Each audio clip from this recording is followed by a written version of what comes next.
So hey guys, welcome back to my channel. If you're new here, please don't forget to hit the subscribe button, like this video, and of course share it to your friends and your loved ones. My name is Opsi. Thank you guys for tuning in once again. Okay, so by the title of this video, I'm sure you already know what we're about to talk about. I'm going to be giving you guys some tips on how to pass in medical school, some things that I think were helpful for me and I think will be helpful for you. I've gotten quite a few questions in the past about how to study, especially for the entrance exams, or even how to study in medical school. So I decided to make a video on this topic because I think it might be helpful for some of you. Just a disclaimer, what works for me might not work for you, and some of these things will work for you. The common factor in everything here is that there is no shortcuts. There are ways, there are tips and there are tricks, but there is no shortcut. You have to sit your ass down and study. Nobody's going to study for you. I remember when I was in medical school, I used to ask myself, how can I pass without having to study? Isn't there a way I can pass without having to study? And I remember actually looking for videos like that and I did not find anyone. If this is the kind of video that you think will be helpful for you, then make sure you keep on watching, of course. Alright, as per usual, I have my notepad here because I had to also jot things down to be able to remember what actually helped me. I think that you should actually take studying in medical school very serious because that's a lot of time that you're investing and that's a lot of money you're investing as well. So the first tip or the first thing on my list here is know thyself. You need to know yourself, and I know sometimes when I tell people you need to know yourself before you go to medical school, some people are like, how can I know myself? Because university and secondary school or A-levels are completely different things, and I totally agree. When I say know yourself, I mean I need you to understand the kind of person that you are. Are you the kind of person that has to study 2, 3, 4 times before they go for the exam? Are you the kind of person that just needs to hear once you hear once is enough for you? Are you the kind of person that needs to hear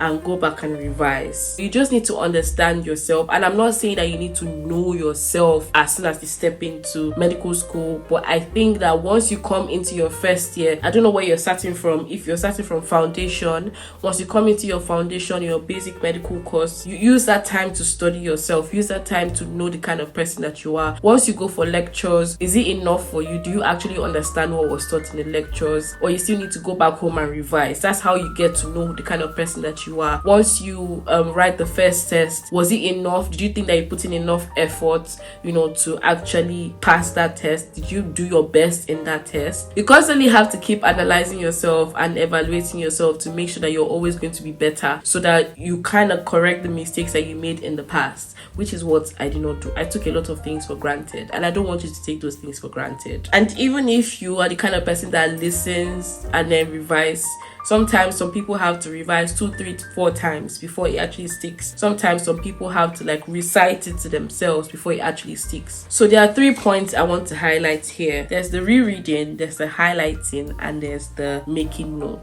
The rereading is basically to improve your retention, and that's why I keep saying, are you the kind of person that has to read and read and read for you to remember? So you need to reread, revise, to improve the retention of what you already know. Highlighting.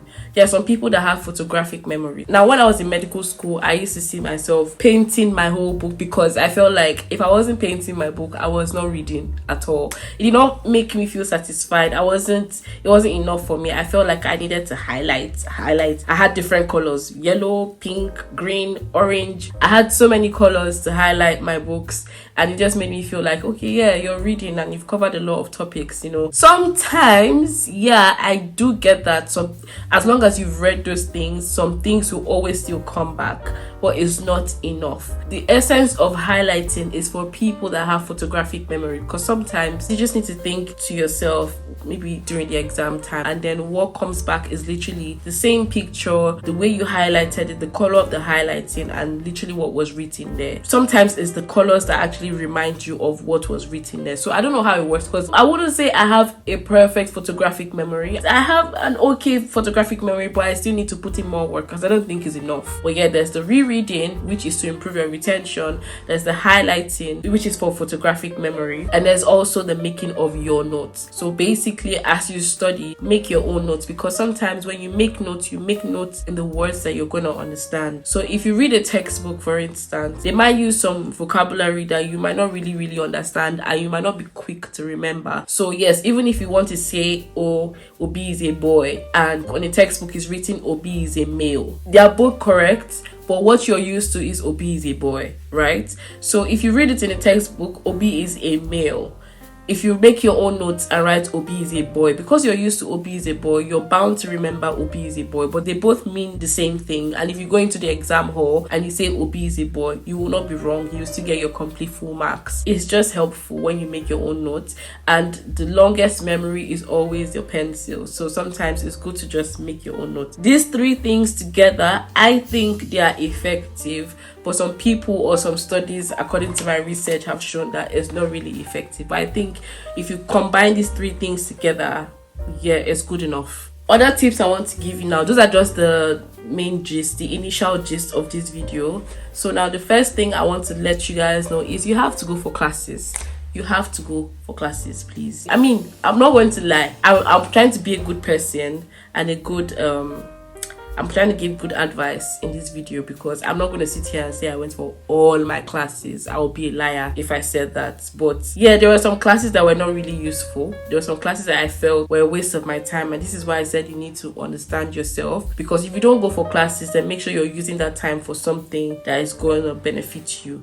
It's either you're going to be studying for that class that you're missing. You have to make sure that it's something that is beneficial to you. That's why I said that you should identify the classes that are important. In everything, lectures are not compulsory. So we have lectures and we have seminars. Lectures is literally for the whole group, for the whole year, while seminars, the whole year is divided into smaller groups so that you can have like a better interactive class sessions. So basically the seminars are made to explain the lectures even better. So then if you have questions, you can ask your questions and get a clearer understanding of what was taught in the lectures. So that's what happens here in Hungary. So sometimes a lot of people don't go for the lectures because, yeah, first of all, it's not compulsory. Secondly, yeah, we're just a bunch of people in a lecture hall. Sometimes you might not be hearing what the teacher is saying. The seminars are compulsory because you have to sign an attendance, and if you miss the seminars and you miss the lectures, then I don't know, what are you really doing for yourself? So you need to go for one of them at least. If you go for the lectures or seminars, because there's usually lecture slides and there's seminar slides, you should make your own notes from those slides. If I remember correctly, what they usually give us as lecture slides, I'm telling you, were just images, pictures, graphs. If you don't go for those classes, those things don't make sense. But if you went for the classes and you're able to make your own notes and just to explain what a particular slide means according to what the teacher taught in class, then it might be helpful, because that's probably all you need to study for the whole semester. Sometimes those are the most important things to even note. I'm not saying that that's enough. I'm just saying it goes a very long way in passing the exam. I used to do that at some point and I found that to be helpful. Obviously, I could not keep up with it. If I'm not gonna lie, it was too much effort. It was too much effort for me, but yeah, that is very helpful. Like I said, because it's in your own handwriting, because it's in your own words, it's easier to remember. Even when you see just a slide, because you've read it before without even reading what you wrote, you'll be able to understand what the lecture slides are talking about. My next tip here would be to study during the semester. Don't wait for exam period. Now, studying during the semester is for you to understand. You need to know that this is the time for you to study to understand the course, study to understand what is being taught in class. It helps. It goes a very, very long way. When you wait for the exam period to study everything, you get very overwhelmed and you don't have time. You don't really have time because of how bulky these courses are. Sometimes you have like so many finals, you have the big guns, you have the big daddies in the exam period, and you don't have time to cover. They have so many topics in them. You don't have time to cover all those topics. But if you study during the semester, it kind of helps to shorten your study hours, even if you're studying during the exam period, which you still have to.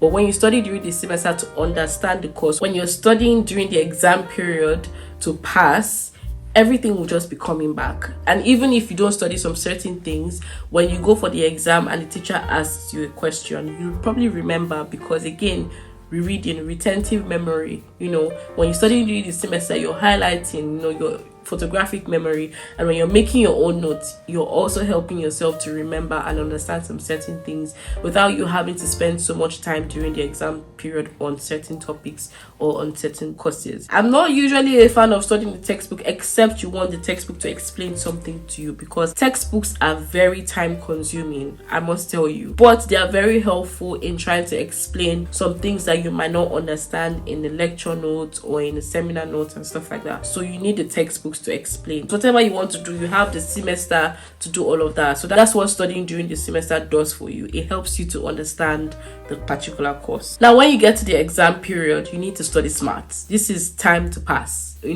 don't have time. So during the exam period, you don't have time. You are literally here to study and get it over and done with. Like, you have so many other exams to cover. You have a short amount of time, probably 5 weeks, 6 weeks, 7 weeks, and sometimes you need 2-3 weeks to study a particular course. So imagine if you have 5 exams. I mean, some people are magicians. Some people know how to take 1 exam per week, but I couldn't. By studying smart, what I mean is, this is not the time for textbook. Just put the textbook one side. If you've studied the textbook during the semester and you needed to remind yourself about something that you read during the semester, now you can go there, and it will save you a lot of time if you know what you're looking for and you know where to find it. So it helps you save time if you've studied the textbook during the semester.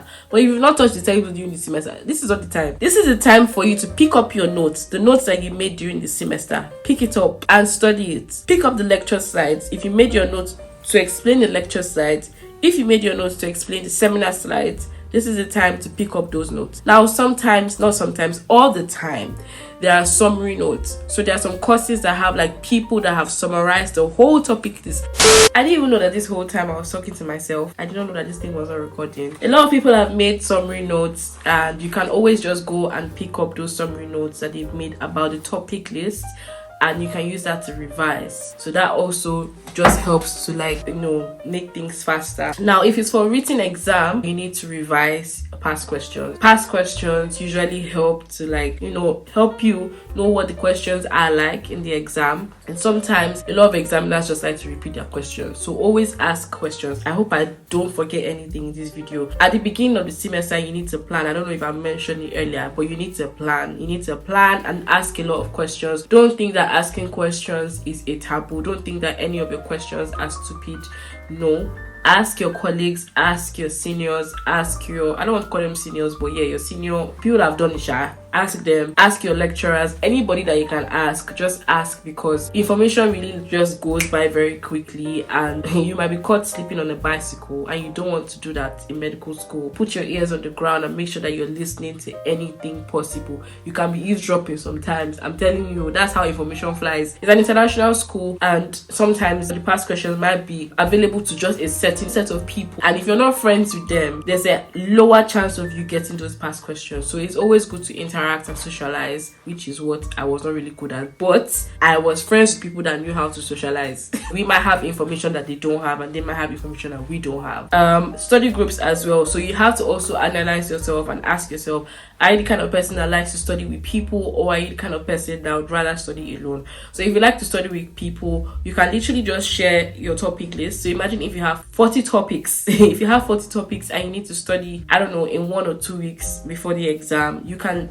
divide the topics within yourselves. You guys go home and read your own topics and come back and basically teach the other people in the group. Sometimes some people know how to teach, or some people just have a better understanding of that particular topic. It's very helpful to have a study group. I did that a lot in medical school, and it was very, very helpful for me. It motivates you as well to study and study, even when you feel like giving up on your own. Like, your people are just there to keep pushing you, So if you like to study alone, there's this technique that my mom taught me. You put a mirror in front of you. The making your notes, the revising, and the highlighting, all those things will come in handy now, because once you've made your own notes and you've also made questions out of the notes that you've made, you can now ask yourself back after you're done reading. When you're answering the questions, you answer the questions to yourself. You talk to yourself in the mirror, to your reflection, and it kind of just helps you gain confidence. The more you keep answering the questions, you gain more confidence. I think it was helpful at some point, but whenever I don't get it, I always beat myself up, and that's what I do not like. But I think it's very helpful if you start on time. You spend spend more time trying to perfect on one thing, and before you know it, hours have gone by and you have literally no time left. If you're the kind of person that likes to study alone, that can actually help, you know, to gain confidence, especially if your exam is an oral exam. So when you're out of time, go on YouTube. Now when you're going on YouTube, just look for the topics. I'm not saying that you should go and look for 1 hour videos. Just go and look for quick 3, 4, 5 minutes videos, maximum 10. Like pack, you are done. These are videos that you literally, when you're done studying, you don't know what to study again, or you don't have time to like spend on one topic. You just have to use the remaining hours to just look at videos. And sometimes I use the videos to sleep at night. So before I go to bed, I will just play these videos just to refresh my memory.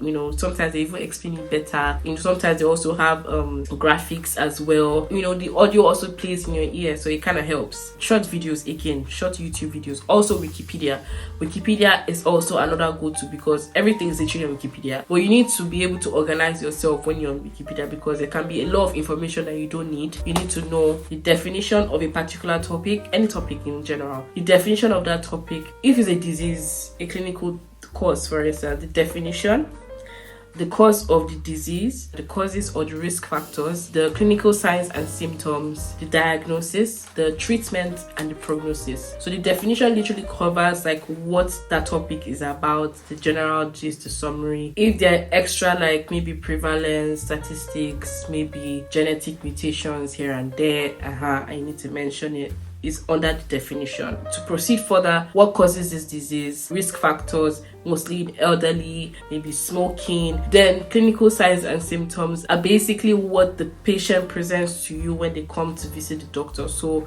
is it headache, is it fever, is it some skin reaction? Diagnosis is how can you confirm what is wrong with the patient.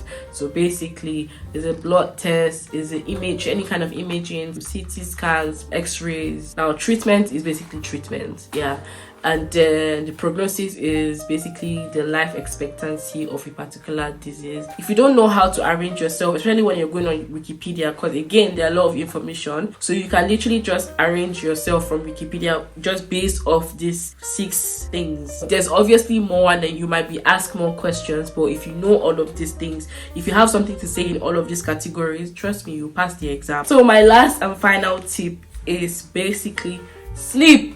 You need to sleep.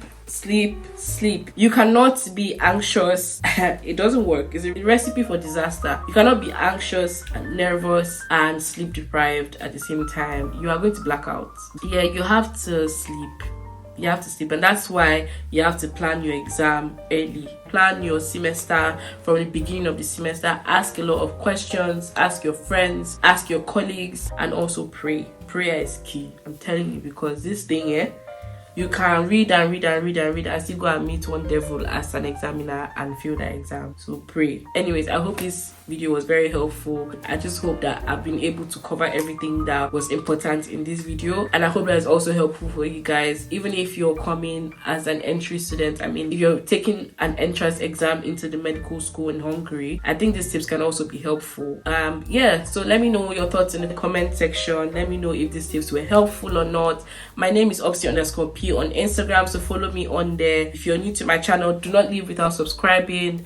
Share this video to your friends and your loved ones, and anyone that would actually want to study medicine wherever in the world that they want to study medicine. This video will definitely be helpful.